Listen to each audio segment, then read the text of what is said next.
in the future it'll be moving so fast you can't see it without a strobe light. Yeah. You could probably do that right now.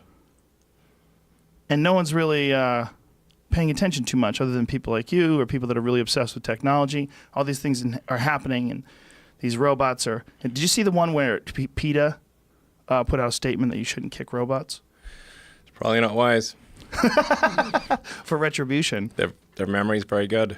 I bet it's really good. It's really good. I bet it is. Yes. And getting better every day. It's really good. Are you honestly, legitimately concerned about this? Is like AI one of your main worries in regards to the future? Yes. It's less of a worry than it used to be, mostly due to taking more of a fatalistic attitude. So you used to have more hope, and you gave up some of it, and now you don't worry as much about AI. You're like, this is just what it is. Yeah, pretty much. Yes, yes. What- But no, it's not necessarily bad. It's definitely going to be outside of human control. Not necessarily bad, right? Yeah, it's not necessarily bad. It's just outside of human control. Now, the thing that's going to be tricky here is that it's going to be very tempting to use AI as a weapon. It's going to be very tempting. In fact, it will be used as a weapon.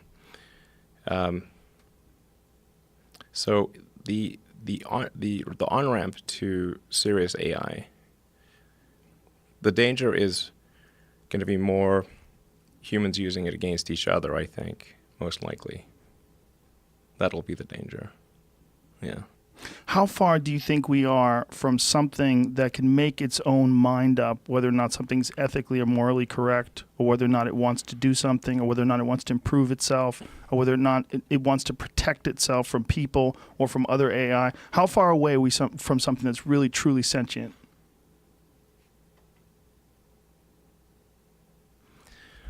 Well, I mean, you could argue that any group of people, like a company is essentially a cybernetic collective of people and machines. That's what a company is. And then there's different levels of complexity in the way these companies are formed. And then there's this sort of like a collective AI in the Google search, where we're all sort of plugged in as like nodes on the network, like leaves on a big tree. And we're all feeding this network without questions and answers. We're all collectively programming the AI, and and Google plus all the humans that connect to it are one giant cybernetic collective. This is also true of Facebook and Twitter and Instagram and all these social networks. They're giant cybernetic collectives. Humans and electronics all interfacing, and constantly connected. Yes. Constantly. One of the things that I've been thinking about a lot over the last few years is that one of the things that drives a lot of people crazy is how many people are obsessed with materialism and getting the latest, greatest thing. And I wonder how much of that is, well, a lot of it is most certainly fueling technology and innovation. And it almost seems like it's built into us. It's like what we like and what we want, that we're fueling this thing that's constantly around us all the time. And it doesn't seem possible that people are going to pump the brakes. It doesn't seem possible at this stage when we're constantly expecting the newest cell phone, the latest Tesla update, the newest MacBook Pro. Everything has to be newer and better. And that's going to lead to some incredible point. And it seems like it's built into us. It almost seems like it's an instinct that we're working towards this, that we like it. Mm-hmm. That our job, just like the ants build the anthill, our job is to somehow or another fuel this. Yes. I mean, when I made those comments some years ago, but it feels like we are the biological bootloader for AI, effectively. We are building it. And then we're building progressively greater intelligence. And the percentage of intelligence that is not human is increasing. And eventually, we will represent a very small percentage of intelligence. But the AI is informed, strangely, by the human limbic system. It is, in large part, our id writ large. How so? Well, you mentioned all those things, the sort of primal drives. Mm-hmm. There's all the things that we like and hate and fear. They're all there on the internet.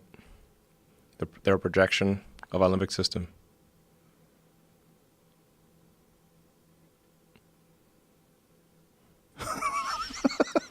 It's true. No, it makes sense. And the thinking of it as thinking of corporations and just thinking of just human beings communicating online through these social media networks as some sort of an organism it's a cyborg. It's a combination. It's a combination of electronics and biology. Yeah.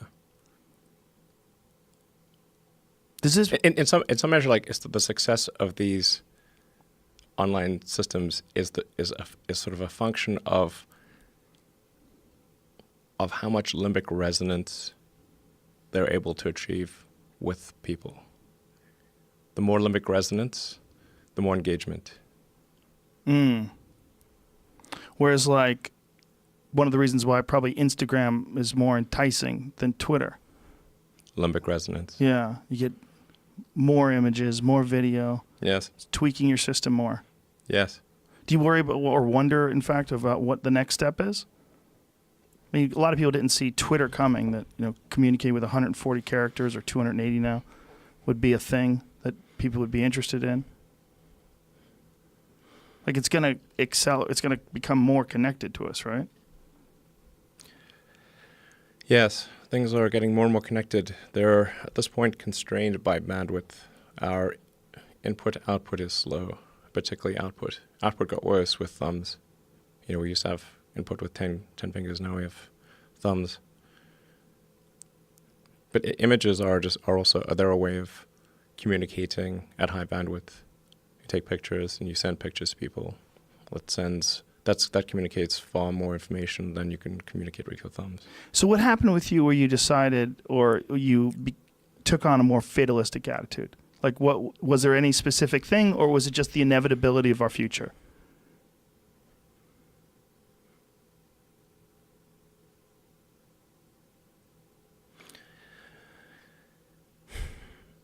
I try to convince people to slow down AI, to regulate AI. This was futile. I tried for years. This seems Nobody like a scene listened. in a movie Nobody where listened. the robots are going to fucking take over and you're freaking me out. Nobody listened. Nobody listened. No one. Are people more inclined to listen today? It seems like an issue that's brought up more often over the last few years than it was maybe 5-10 years ago. It seemed like science fiction. Maybe they will. So far, they haven't. I think people don't, normally the way that regulations work is very slow. It's very slow indeed. So usually there'll be some new technology. It will cause damage or death. There will be an outcry. There will be an investigation. Years will pass. There will be some sort of insight committee. There will be rulemaking. Then there will be oversight, eventually regulations. This all takes many years.